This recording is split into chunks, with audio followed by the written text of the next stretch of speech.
Hello mga ka-chika reels! Ayan na nga po, magsusoli po tayo ng mga bote. Ayan, bigay po yan ng aking trabaho.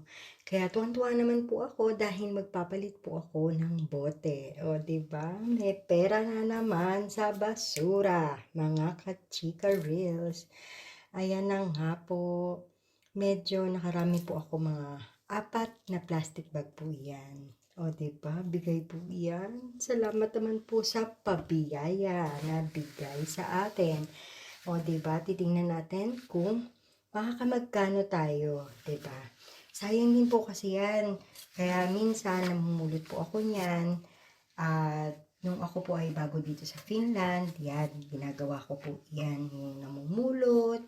Kasi malaking bagay din po at makakatulong tayo sa ating kalikasan ang pagsesegregate ng mga plastic at metal bote. O, diba? Hindi na po natin yan isasama sa basura. Diba?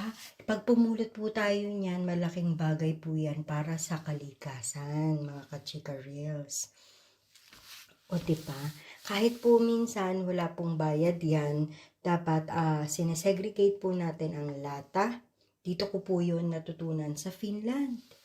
Opo, mga ka-chika reels, dito ko po natutunan.